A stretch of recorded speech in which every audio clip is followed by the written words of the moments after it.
말씀 같이 살펴보도록 하겠습니다. 창세기 26장 1절에서 7절까지 말씀입니다. Genesis chapter 26 verse 1 to 7입니다. 네, 우리 다 찾으신 줄 알고 한 절씩 교독하도록 하겠습니다. 아브라함 때에 첫 흉년이 들었더니 그 땅에 또 흉년이 들매 이삭이 그랄로 가서 블레셋 왕 아비멜렉에게 이르렀더니 여호와께서 이삭에게 나타나 이르시되 애굽으로 내려가지 말고 내가 내게 지시하는 땅에 거주하라. 이 땅에 거주하면 내가 너와 함께 있어 내게 복을 주고 내가 이 모든 땅을 너와 내 자손에게 주리라. 내가 내 아버지 아브라함에게 맹세한 것을 이루어 내 자손을 하늘의 별과 같이 번성하게 하며 이 모든 땅을 내 자손에게 주리니 내 자손으로 말미암아 천하 만민이 복을 받으리라. 이는 아브라함이 내 말을 순종하고 내 명령과 내 계명과 내 율례와 내 법도를 지켰음이니라 하시니라. 이삭이 그랄에 거주하였더니 같이 읽겠습니다. 그곳 사람들이 그의 아내에 대하여 물으매 그가 말하기를 그는 내 누이라 하였으니 리브가는 보기에 아리따움으로 그곳 백성이 리브가로 말미암아 자기를 죽일까 하여 그는 내 아내라 하기를 두려워함이었더라. 아멘. 베이직 교회를 다니며 계신 조정민 목사님의 분이 계십니다. 그분이 예수님 믿게 된 사연이 되게 흥미로운데요. 이분은 원래 언론인으로 기자 출신으로 한 거의 몇십 년을 30년인가요? 아무튼 방송에서 일을 하시던 분이시죠. 근데 어느 날 이분 아내분이 예수님을 믿게 되고 교회를 가시게 됐어요. 근데 너무 이상한 거예요. 금요일인가 이럴 때는 밤에 너무 교회 간다고 하더니 늦게 들어오고 새벽마다 가가지고 교회 간다 그러면 새벽마다 아침마다 자꾸 일찍 나가는 겁니다. 이거 뭔가 아무래도 심상치가 않다, 뭔가 이상하다 해서 새벽 예배 갈 때 따라가 봤답니다. 따라갔더니 막 사람들이 통성 기도를 하고 막 소리를 지르고 기도를 하고 방언을 하고 그러니까 이거 문제가 많다, 이거 잘못 끌려왔다, 이거 사이비다. 그래가지고 이거를 내가 파헤쳐서 고발해야겠다. 기자시잖아요. 그래서 이거를 내가 확실히 파헤쳐가지고 다 와해시켜 버리겠다 해가지고 이분이 첫 번째로 한 게 뭐냐면 성경을 읽으셨대요. 성경을 5번 읽으셨답니다. 그리고 내린 결론은 뭐냐면 예수님의 말씀은 참이고 진리인데 왜 세상에는 교회와 목사들이 가짜들이 많지? 라는 생각이 드셨다는 거예요. 예수님 말씀은 분명히 진짜인데 왜 교회도 목사도 가짜들이 이렇게 많을까라는 생각이 드셨대요. 여러분, 정말 하나님의 말씀을 믿는다면 달라져야 돼요. 여러분, 예수님의 말씀대로 살아간다면 거룩하게 변화되게 되어 있습니다.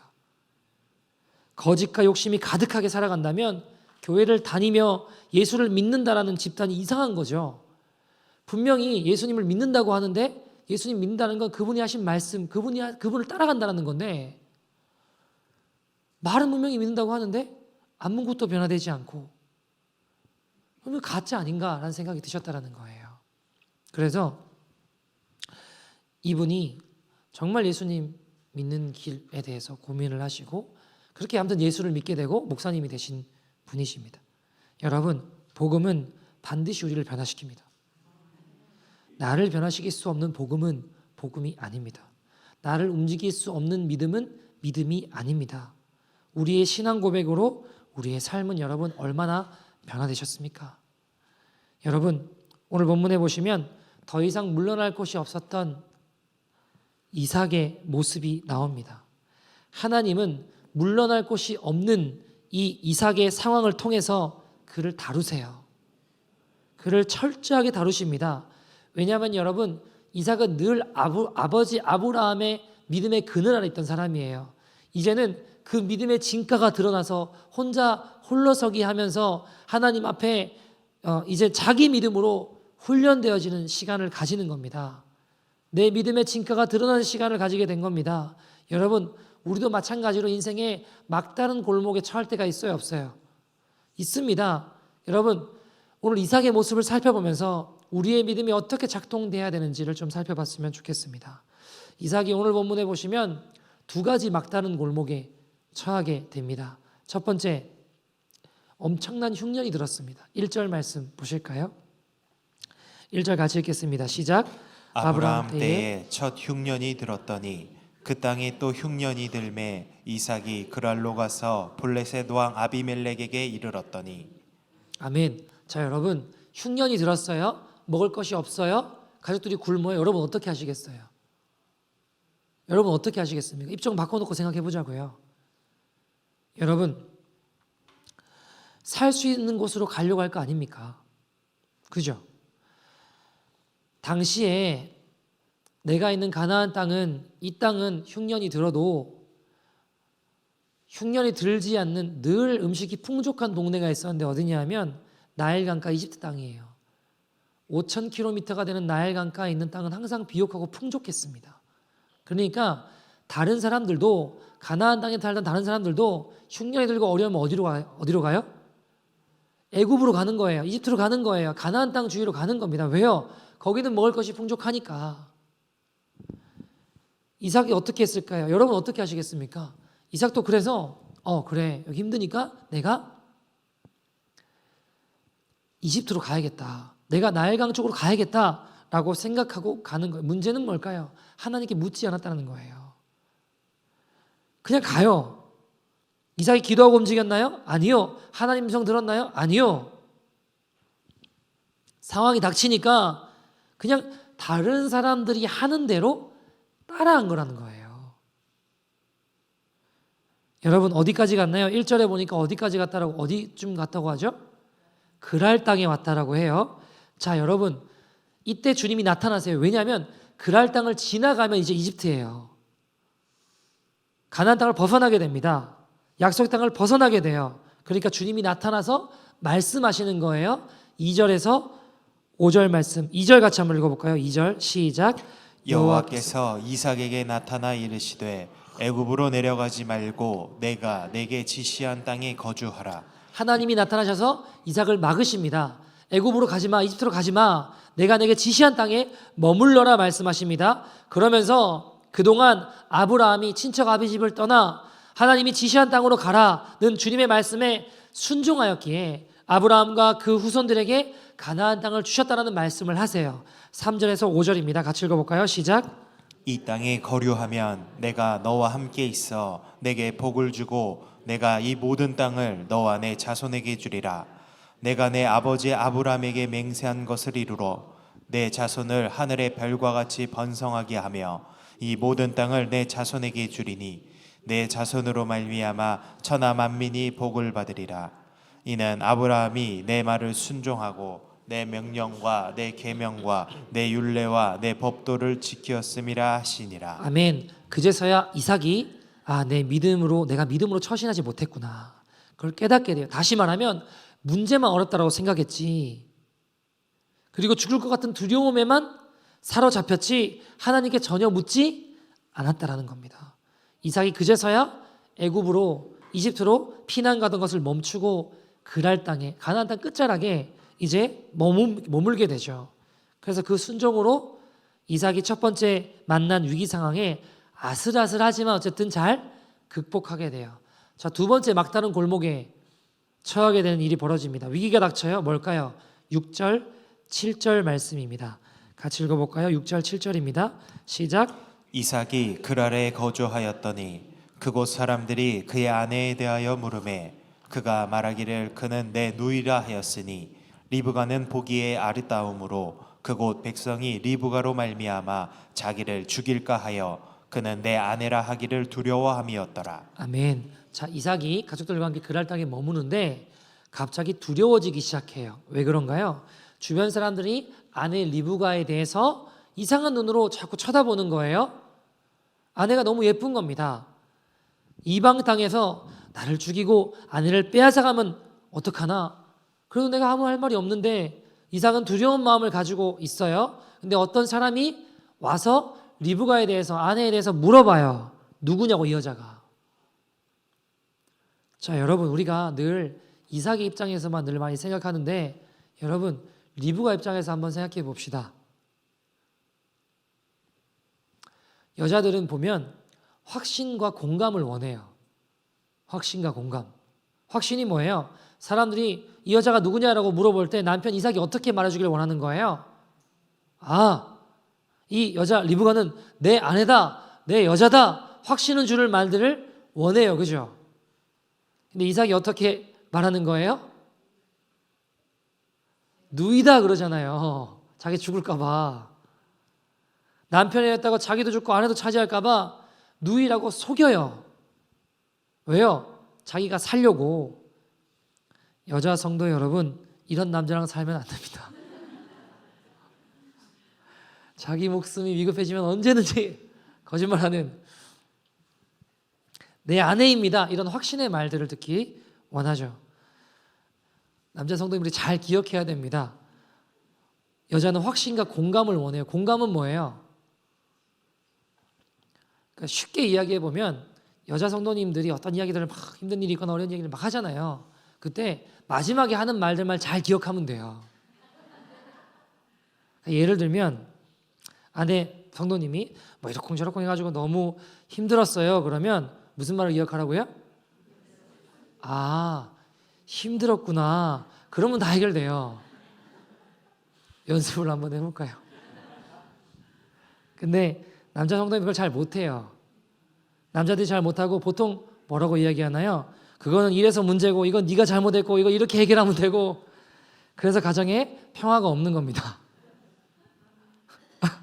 여러분, 이삭은 위기가 딱 닥치니까 어때요? 죽을 거가 두려우니까 어때요? 물러설 곳이 없으니까 어떻게 돼요? 하나님께 구하나요? 주님 어떻게 해야 됩니까? 라고 물어보나요? 아니요. 성경에 그렇게 나오지 않습니다. 급하니까 어떻게 해요? 아내를 누이라고 속여요. 거짓말합니다. 여러분, 이 거짓말이라고 하는 게 이게 완전히 거짓말은 아니에요. 한번 생각해 보세요. 그 안에 진실이 있어요. 창세기 24장 15절에 보시면 친척이긴 해요. 창세기 24장 어떤 내용인가요? 아브라함의 종이 이삭의 이제 와이프를 구하러 이곳으로 왔어요. 친척 중에 구하려고 왔어요. 자, 보세요. 15절 같이 한번 읽어볼까요? 창세기 24장 15절입니다. 같이 읽어보죠. 시작.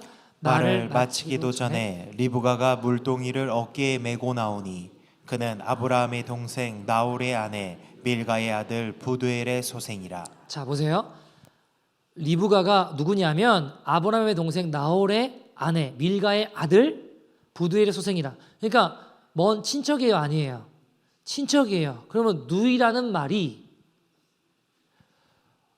누이라고 어떻게 보면 보일 수도, 누이라고 이야기할 수도 있는 거잖아요, 그죠? 근데 여러분 솔직하게 생각해 봅시다. 여러분, 누이예요, 아내예요? 아내잖아요. 아내잖아요. 여러분, 비슷하다고 해서 진리는 아니에요. 누이라는 말을 들은 리브가가 얼마나 실망이 되겠습니까? 이게 참 유전인지 아버지 아브라함도 그러더니 이게 아무튼 마음에 두려움이 가득 차 이게 두려움에 차니까 위급한 상황이 딱 막다른 골목에 닥치니까 기도하고 여쭤보는 게 아니라 누이라고 속여요. 거짓말하죠. 여러분, 아내가 어떻게 될 것인지 하나님 약속은 어떤 것인지 아무 생각이 안 나는 겁니다. 근데 여러분, 우리의 모습은 어떤가요? 우리가 하나님을 믿는다라고 말하지만 우리도 똑같이 이삭처럼 거짓말할 때가 있어요, 없어요? 있어요.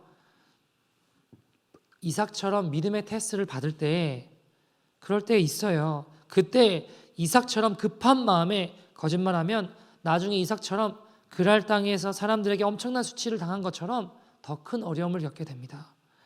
이번 주에 어떤 여자 청년 2명이 와서 질문이 있대요. 그래서 뭐 해보라고 하니까 white lie, 그러니까 선의의 거짓말에 대해서 물어봤어요. 아니 목사님, 우리가 살다 보면 선의의 거짓말 할 때도 있지 않냐?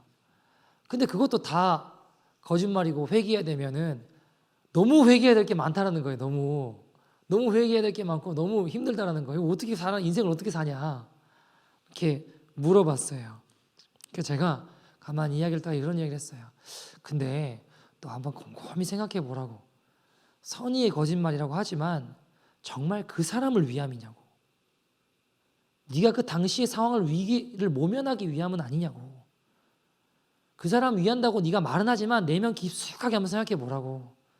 너 곤란한 상황 처하고 싶지 않고 네가 그 상황의 위기 가운데 벗어나고 싶어서 사실은 마음 가운데 우리가 말은 선의의 거짓말이라고 하지만 그 마음 가운데 너를 위함이 있지 않냐고. 내가 어떤 상황에 처한다 할지라도 어떤 트리트를 당한다 할지라도 정말 그 사람을 위함인지 아니면 네가 네 자신을 위함인지 말은 그렇게 하지만 곰곰이 한번 생각해 보라고. 선의의 거짓말이라고 해도 거짓말은 거짓말이라고. 그러면 이제 이렇게 생각할 수 있죠. 그러면 뭐 시도 때도 없이 우리가 나도 모르게 거짓말할 때가 있잖아요. 제가 그런 얘기를 했어요. 근데 거짓말이라고 하는 게 어쩔 수 없구나 하고 포기하고 살아가는 인생과 하나님 기뻐하지 않아. 그래 안 해야지 하고 싸우면서 안 하려고 몸부림치며 살아가는 인생, 거룩하게 살아가려고 하는 인생과 그 시작은 별반 다를 거 없다 할지라도 그 인생의 마지막은 너무 다른 인생이 될 거라고. 그 끝은 완전히 다른 인생이 될 거라고. 아니 뭐 어쩔 수 없네 뭐 거짓말하고 포기하고 살아가는 인생하고 나도 모르게 어쩔 때 정신 차려보면 거짓말하고 있다 할지라도 하나님 내가 죄송해요 하고 싸우면서 안 하려고 거룩한 싸움을 멈추지 않으며 나아가는 인생하고 그 인생의 끝은 완전히 다른 인생이 될 거라고. 어떤 목사님 6살 된 딸이 있었어요. 어느 날 엄마한테 와서 이렇게 물어봐요. 엄마 거짓말하면 죄죠? 그러더래요. 죄지. 거짓말하면 안 돼. 아이가 갑자기 얼굴이 사색이 되더래요. 하얘지고 막 기겁을 하는 거예요. 아이가 엄마한테 계속 물었어요. 엄마 거짓말하면 죄죠? 계속 물어보는 거예요. 그래서 목사님하고 사모님이 얘가 뭔가 거짓말한 게 있구나. 그것 때문에 마음이 너무 근심이 돼서 그런가 보다. 나중에는 얘가 너무 걱정이 돼서 정신과 치료를 받아야 될 만큼 심각해졌어요. 그래서 이거 안 되겠다 싶어서 딸한테 야 그래 딸아 거짓말하면 죄야. 근데 잘못했다고 솔직하게 고백하면 다 용서받을 수 있어. 그러니까 걱정하지 말고 이야기해 보렴 이렇게 이야기를 했어요. 달랬어요. 근데 이 아이가 말을 하는데 할머니가 그러니까 사모님이 시어머니죠. 할머니가 이제 방문하셔서 놀러 오셨어요 집에. 근데 할머니가 사모님 향해서 참 뚱뚱하다라고 책망을 하더래요.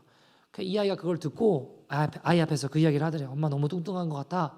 살을 좀 빼야 될 것 같아. 하니까 이 아이가 그 말을 듣고 마음이 너무 상한 거예요. 그래서 할머니한테 아니야 우리 엄마 뚱뚱하지 않아 그랬대요. 할머니가 계속 엄마를 뚱뚱하다고 하는 게 듣기 싫었어요.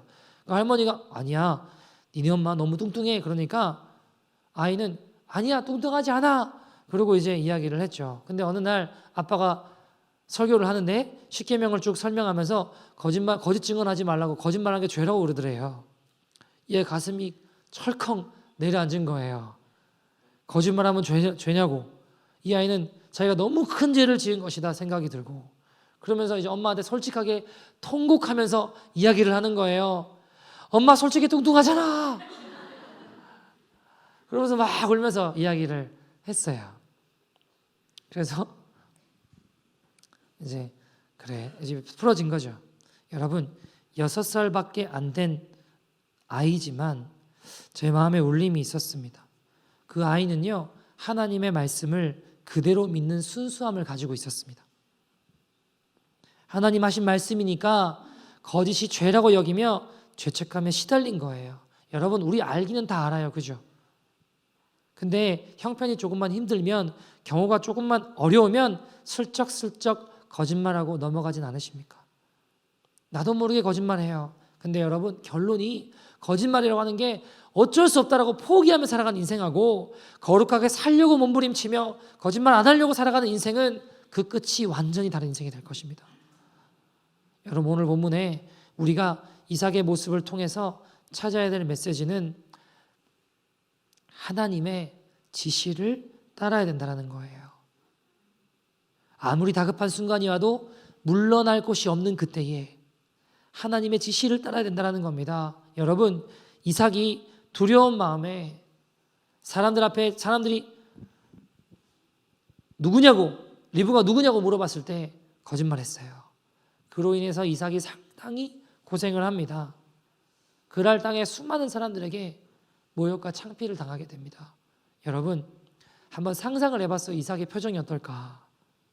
이삭이 흉년이 들었을 때도 그렇고 또 그랄 땅에 머물면서 아내를 동생이라고 누이라고 속였을 때 이삭의 표정이 어땠을까요? 감추기 쉽지 않았을 것 같아요. 마음에 얼마나 괴로움이 있었겠습니까? 당황하고 안절부절하지 못하는 그 모습 아니었겠습니까? 이삭의 믿음이 거기까지였어요. 그때까지는. 근데 여러분 그 모습이 우리의 모습 아닌가요? 여러분 입장 바꿔놓고 먹을 것이 떨어졌어요. 굶어 죽게 됐어요. 또 누가 나를 죽이려고 위협하면 어때요? 우리도 똑같지 않습니까? 그런 상황에서 담대하게 찬양하고 기도하고 기뻐할 수 있습니까?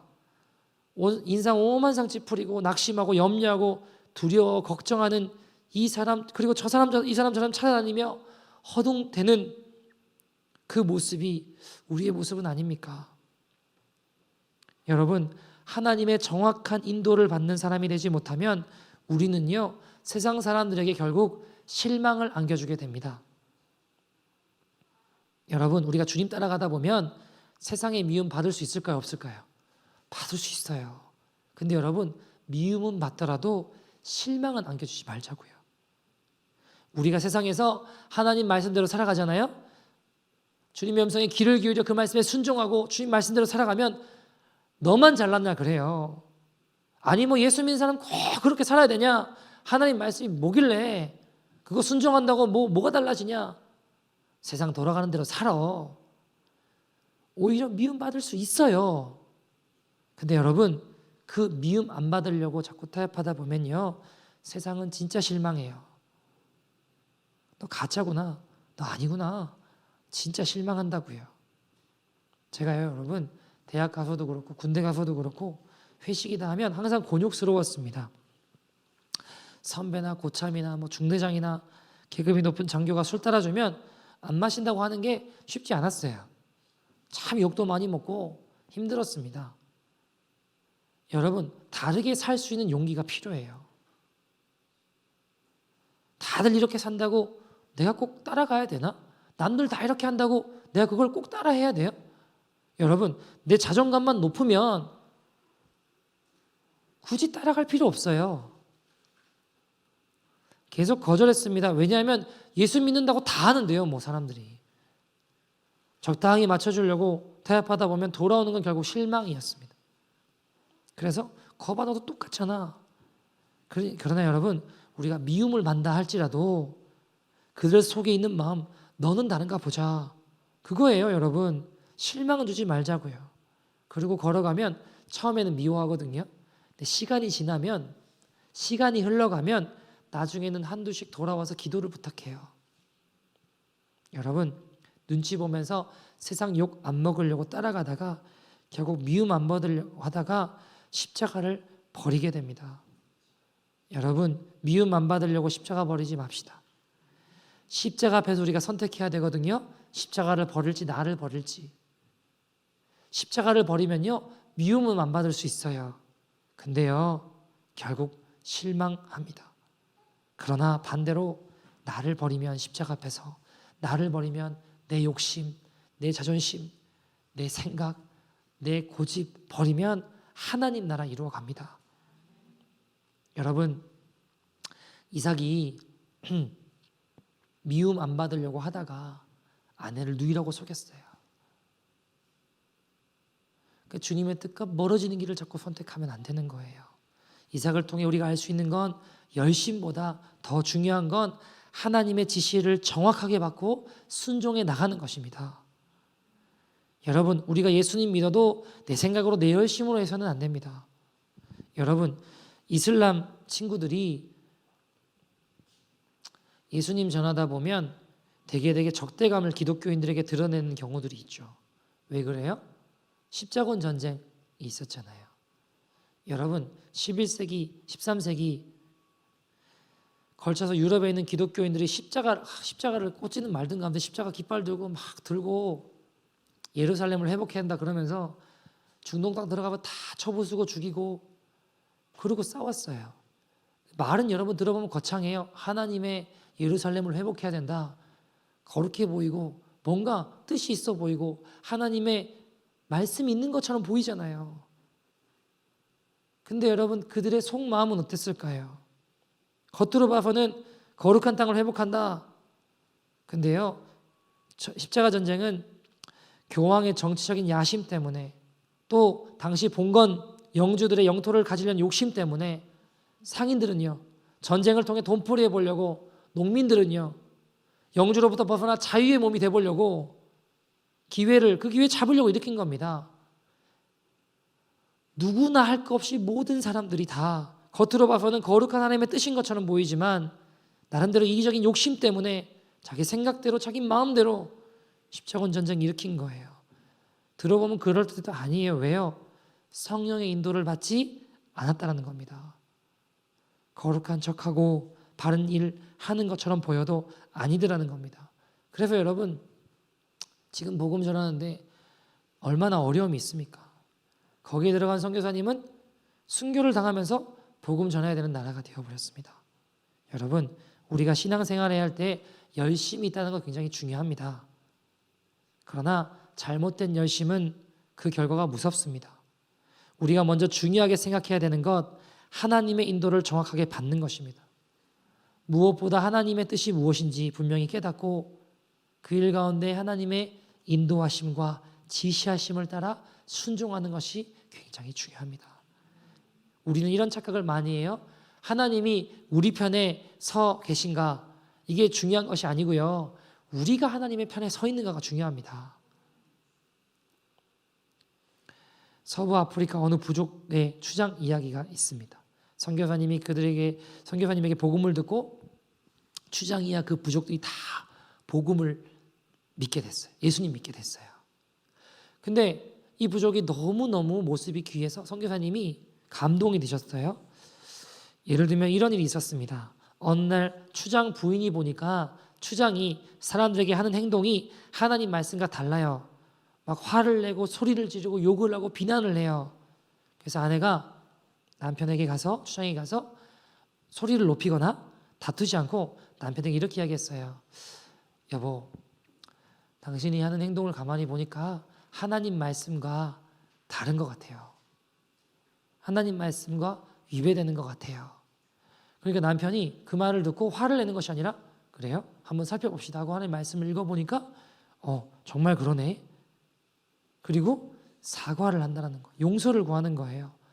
반대로 어느 날 추장 와이프가 아내가 문제가 있게 행동을 했어요. 사람들 미워하고 막 비난하는 거예요. 그래서 추장이 똑같이 했어요. 여보, 당신 모습은 하나님 말씀과 다른 것 같아요. 그러니까 아내도 동일하게 그것 때문에 대꾸하거나 고집 부리고 싸우지 않고 어디 한번 봅시다. 성경을 보고는 맞네. 성경이 그렇게 쓰여 있네 하고 깨끗하게 고치더라는 겁니다. 여러분, 선교사님이 보니까 오히려 감동을 받는다는 거예요. 그들은 성경을 잘하는 것도 아닙니다. 우리처럼 지식이 많지도 않습니다. 그러나 정말 단순하고 또 너무나 순수하게 하나님 말씀을 받아들이려는 것입니다. 여러분, 교회도 우리의 가정도 누구든지 하나님 말씀이 이렇게 되어 있는가 가장 중요한 원리입니다. 주님의 말씀 그렇다고 하면 고집 부릴 것도 없고 자존심 세울 것도 없이 그대로 순종하기만 하면 됩니다. 하나님의 정확한 인도를 받으면 됩니다. 그렇게 되면 여러분, 가정도 얼마나 천국으로 바뀌겠습니까? 전도의 문이 반드시 열립니다. 하나님의 영광이 드러나게 되어 있습니다. 여러분, 우리가 하나님의 지시를 받는 원리 중에 분별하는 것 중에 하나가 하나님의 말씀 성경으로 우리가 분별하고 하나님의 음성 듣는 거예요. 우리가 하나님의 음성이라 생각되면 성경적인 것인가 점검해 보아야 됩니다. 그래서 여러분 우리가 날마다 큐티 하잖아요. 굉장히 중요해요. 매일 말씀을 묵상하는 거 굉장히 중요합니다. 우리가 하나님 말씀 묵상하는 시간도 없이 기도하는 시간도 없이 걸어가다 보면요. 말씀과 기도가 없으면 사람은 자기 생각에 사로잡히게 되어 있어요. 저도 마찬가지고 누구나 예배가 없습니다, 여러분. 여러분, 우리가 하나님 말씀을 묵상하고 나아갈 때 성령님의 음성에 귀를 기울일 수 있어요. 그래서 여러분, 하나님 말씀이 읽는 것하고 성령님의 음성에 귀를 기울이는 기도하는 것도 굉장히 중요합니다. 존 버년 아시죠? 철로역정 쓴 존 버년. 그가 개신교 프로테스탄트가 됐다는 이유로 감옥에 갇히게 돼요. 근데 감옥에서도 존 버년의 삶이 얼마나 거룩하고 얼마나 모범이 되는지 간수들부터 죄인들까지 다 그를 존경하게 됩니다. 경건한 생활과 다른 사람을 진심으로 사랑하는 그 목사님 통해 감동을 받게 돼요. 어느 날 간수장이 존 버년 목사님을 불러요. 그리고 이렇게 이야기를 합니다. 제 고난으로 목사님 가족들을 만나고 오실 수 있게 해줄 수 있습니다. 그렇게 하겠습니다. 집에 다녀오십시오. 왜냐하면 목사님은 도망가지 않고 다시 돌아오실 거라는 걸 제가 믿기 때문에 보내드립니다. 존 버년 목사님 너무나 기뻤어요. 아내와 아이들을 만날 수 있다고 하니까 얼마나 기쁘시겠어요. 그래서 출발을 합니다. 하나님께 기도했어요. 하나님 감사합니다. 그리고 출발해서 집으로 가까이 가는데 기도하면서 주님 앞에 기도하면서 집으로 가까이 가는데 하나님 감사합니다. 감사합니다 하면서 가는데 집이 거의 다 왔는데 마음이 너무 불편한 거예요. 이상하게 마음이 자꾸 불편했는데 집에 다가오면 다가올수록 마음이 너무 불안하고 너무 불편해지기 시작하는 겁니다. 그래서 이거 하나님 뜻이 아닌가 보다. 내가 그렇게 보고 싶었던 아내와 아이들이지만 하나님 기뻐하지 않는가 보다 하고 걸음을 돌이켜요. 그 자리에서. 만나지 못하고 감옥으로 돌아오게 됩니다. 간수장이 깜짝 놀라요. 아니 왜 지금 오셨냐고 그러니까 주님의 뜻이 아닌 것 같다고. 하나님이 허락하지 않으셨다고.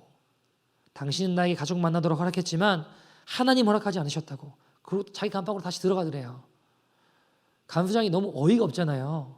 아니 이렇게 기회를 줘도 못하나 못 만나나 하는 바로 그때 왕이 보낸 감독관이 감옥으로 온 거예요. 사신이 감옥으로 탁 온 거예요. 도착을 한 겁니다.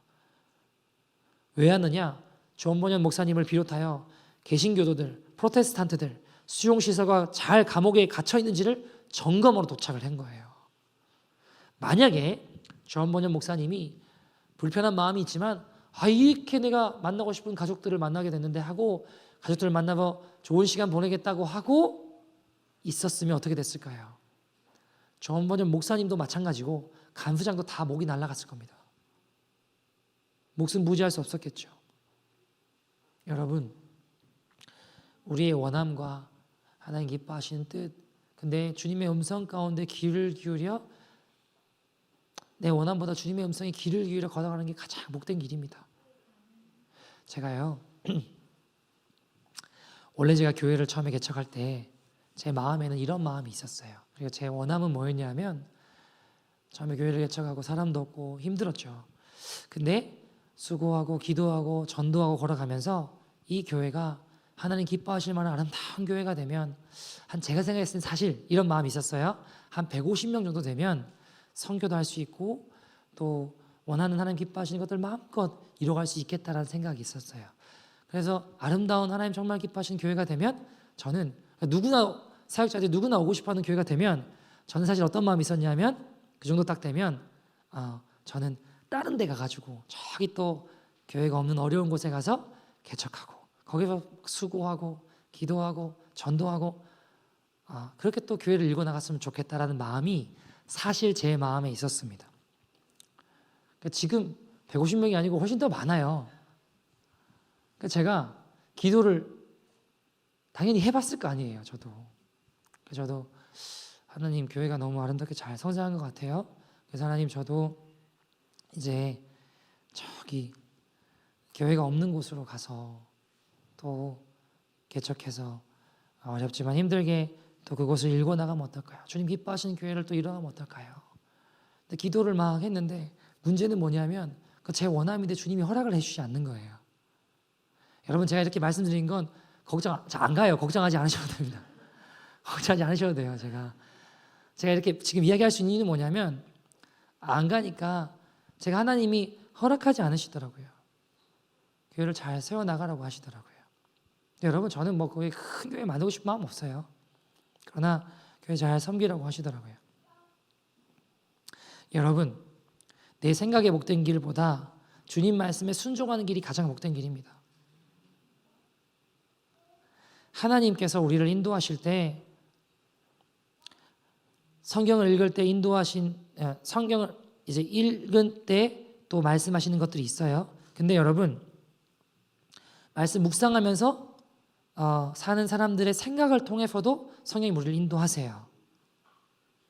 모든 경우에 따라서 하나님께서 말씀에 이렇게 나와 있구나라고 적용이 안 될 수 있을 때가 있거든요. 그때 우리가 말씀 묵상하는 가운데 생각을 통해서 주님이 말씀하실 때가 있어요. 여러분 근데 처음부터 잘 안 된다고 막 나는 왜 안 될까? 큰 문제 아니에요. 여러분 아직도 그런 생활에 익숙하지 않은 것뿐입니다. 하나님 말씀에 귀를 기울이고 말씀 묵상하고 언제나 생각을 주님께 집중하고 있으면 하나님 우리 삶을 인도해 주세요. 우리가 하나님께 먼저 묻는 생활을 하셔야 됩니다. 이삭이 잘못했던 건 바로 그거예요. 하나님의 인도를 받지 못하는 사람들은 하나님께 묻는 생활이 없어요. 에베소서 2장 3절 보시면 이렇게 표현해요. 육체와 마음이 원하는 대로 행하여 본질상 하나님의 진노의 자녀였다고 이야기를 해요. 육체와 마음이 원하는 대로 행하는 사람들이 많습니다. 한 번이라도 주님께 묻고 나아가면 얼마나 좋을까요? 여러분 이삭이 너무 두려우니까 하나님께 묻지 않았습니다. 하나님 내 안에 이 부가를 누가 빼앗아가면 어떡합니까? 사실 여러분 리브가 걱정한 게 아니고 누구 걱정한 거예요? 자기 죽을까 걱정한 거예요. 여러분 그러니까 두려워서 동생이라고 속였죠. 이런 마음으로 하나님의 인도를 못 받는 거죠. 만약에 그때 이삭이 짧은 찰나라고 할지라도 하나님께 물었다면 어땠을까요? 하나님 답을 주실 수 없는 만큼 급박한 상황이라 할지라도 하나님 어떻게 해야 됩니까? 그럼 어땠을까요? 우리도 마찬가지입니다, 여러분. 하나님께 묻고 걸어가는 것 참 귀한 모습입니다. 하나님 오늘 하루 무엇을 하죠? 오늘 하루 하나님 내가 1시간 정도 비는 시간이 있는데 이 시간에 무엇을 할까요? 항상 하나님께 먼저 물으면 내 안에 계신 성령님께서 말씀하십니다. 그 말씀 듣고 순종하면 되는 것이죠. 우리가 성령님이라고 이야기하면 또 잘못된 오해를 가지시는 분들이 계세요. 마치 그분이 뭔가 우리가 이런 표현을 많이 쓰잖아요. 성령의 권능, 성령의 능력 이런 표현들을 자꾸 사용하다 보니까 이걸 잘못 이해하다 보면요. 성령님이 무슨 병 고치고 문제 해결하는 에너지 같은 것으로 성령 충만을 생각하는 분들이 계세요. 말만 하면 성령 충만하면 다 해결된대요. 여러분 성령 충만 다 끝나. 이거 잘못된 거예요. 성령님은 인격이십니다. 인격이세요. 우리가 그분을 인격으로 대하고 인격으로 섬기고 인격으로 교제하고 걸어가는 거예요. 제가 아는 친한 목사님 중에 한 분이 젊은 날에 중국에 1년 정도 내가 단기 선교를 가야겠다고 생각을 했대요. 왜냐하면 하나님 내 인생을 1년 정도 주님께 드리면 좋겠다라는 마음이 들어서 중국의 어떤 아는 선교사님한테 갔어요. 근데 그분이 이제 중국 현지인들을 사역하는 선교사님이셨고 제가 아는 목사님은 그분을 이제 섬기고 도우려고 갔대요. 그러니까 중국말로 처음에 잘 못하고 막 띄엄띄엄 하면서 배우면서 막 열심히 섬기고 있었대요. 한국에서 어떤 한 목사님이 부흥회를 한다고 오셨어요. 근데 이분이 막 성령 사역을 한다고 하면서 그 중국 현지인들 또 돕고 있는 이제 이광진 목사님 또 이제 뭐 이렇게 해가지고 앉혀놓고 성령 사역을 한다고 하면서 막 안차를 하더래요. 안차를 막 때리더래요. 그러면서 막 하는데 뭐 예수님의 채찍 그러면서 갑자기 여기를 팍 때리는데 사람들이 이게 맞는데 심상치가 않대. 자기가 봤을 때는 이거 야 이거 저거 맞다가 진짜 큰일 나겠다 생각이 들고, 어떤 사람은 예수님의 가시마려고 하는 그러면서 머리 여기를 막 누르는데 관자도 눈이 막 튀어나올 것 같더래요 보니까. 그래가지고 야 이거 안 되겠다 안 되겠다, 차례가 다가오더래요 점점. 해가지고 자는 척 해야겠다, 기절한 척 해야겠다. 그래서 누웠는데 자고 있는데도 예수님의 채찍 그러면 때리는데 팍 맞고 두 번 딱 맞는데 도저히 못 견디겠다. 그래서 그러고 이제 깨어났는데, 그러고 난 다음에 다 끝났어요. 그리고 이제 여기 가슴을 보니까 멍이 들어있더래요.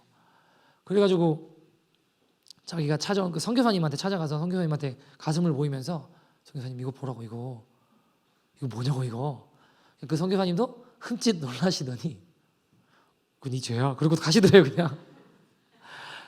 그리고 김성준 목사가 이광진 목사를 만나러 왔어요. 한 6개월 정도 됐을 때예요. 보는데 너무 초췌하고 이상하더래요 보니까. 그래서 야 너 여기 있으면 안 되겠다, 너 빨리 들어오라고. 그래서 1년 계획했는데 6개월 만에 들어왔어요. 여러분, 이게 성령님을요 우리가 잘못 오해하면 이런 무슨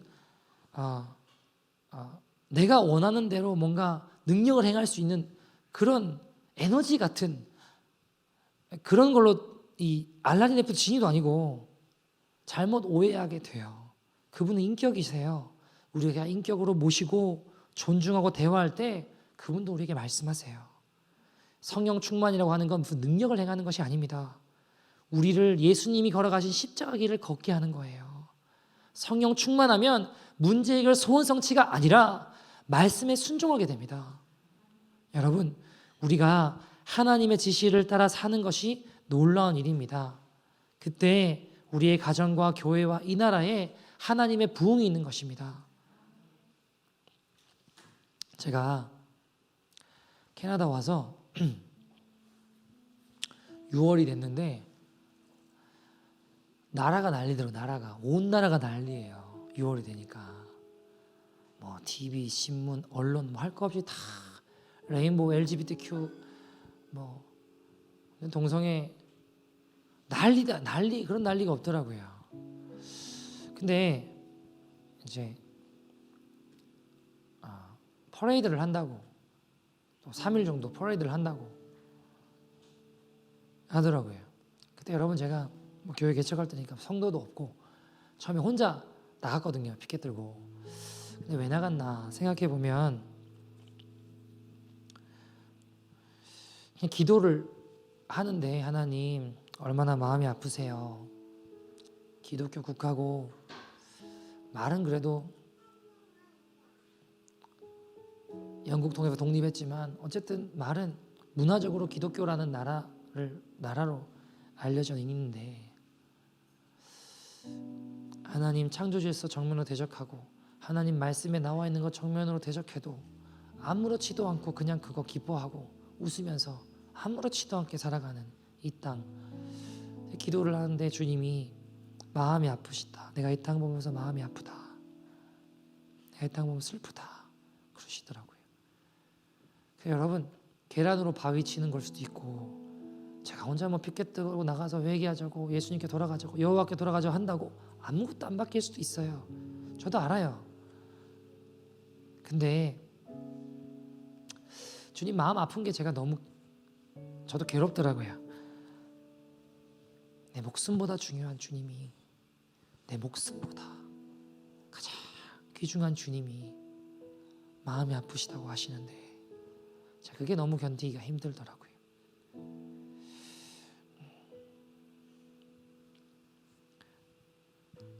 너는 얼마나 잘났냐 물어보면 저도 할 말은 없어요. 그러나 죄 많고 허물 많은 인생이지만 이 땅을 향한 주님의 아픈 마음을 느끼고 회개하고 여호와께 돌아가자. 피켓 들고 퍼레이드 할 때 섰는데 이런저런 많은 어려움도 있었습니다. 근데 제 마음이 그때 많이 묵상했던 게 누구냐면 삭개오예요. 삭개오. 주님, 저도 삭개오처럼 세리 같아요. 죄 많아요. 허물도 너무너무 많아요. 근데요, 주님 보고 싶어서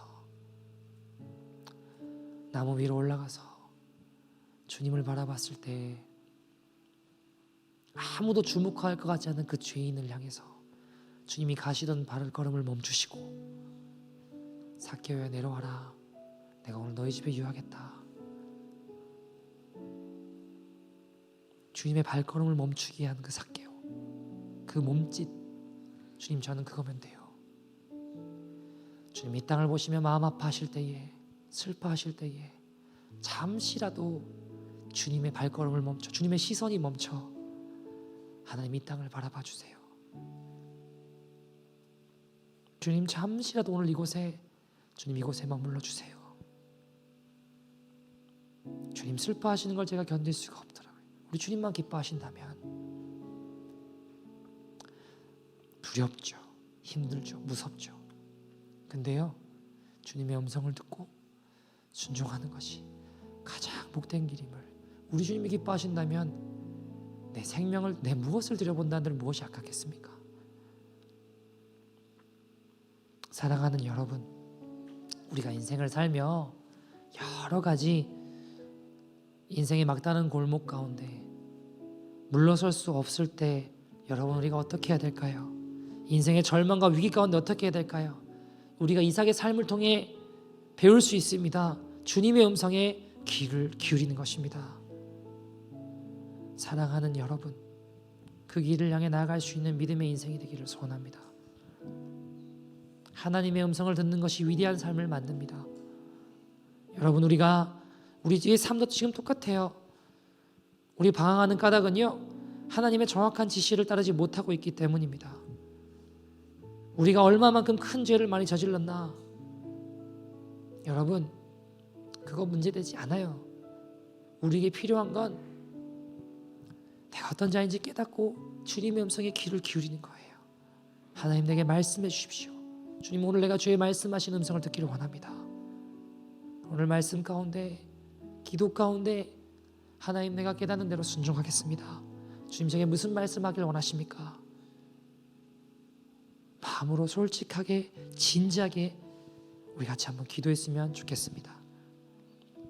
주님, 내게 말씀해 주십시오. 제가 듣겠습니다. 제가 순종하겠습니다. 제게 주시고 싶은 말씀을 지금 주시옵소서. 우리 한번 이 찬양하고 같이 한번 기도했으면 좋겠는데요. 날이 저물어 갈 때, 빈들에서 걸을 때, 우리 인생의 막다른 골목 가운데 있는 그때가 하나님의 때입니다. 내 힘으로 안 될 때, 빈손으로 걸을 때 고백합니다. 주님, 여호와 이래. 주님의 일하심을 맛보는, 하나님 주님의 음성을 듣는 믿음의 인생이 되게 하여 주시옵소서. 이렇게 찬양합시다.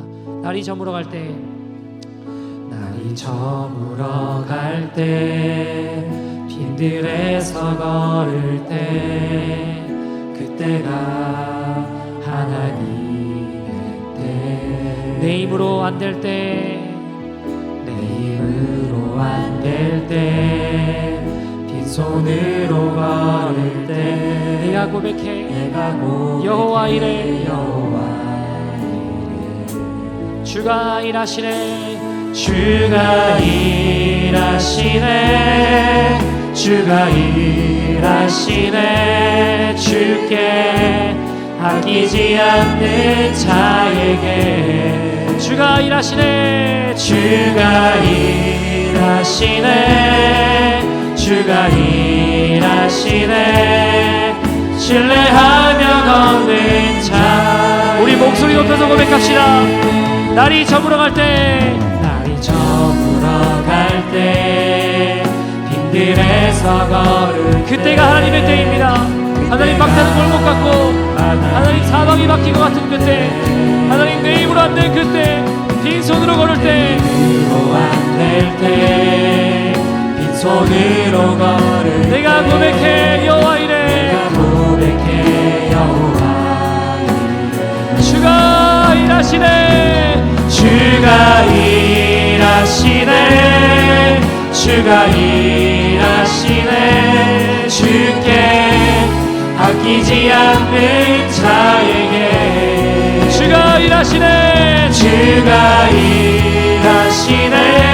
주님을 신뢰하며 주님의 음성 가운데 거하는 자들 가운데 신뢰하며 거하는 주가 일하시네. 주가 일하시네. 주가 일하시네.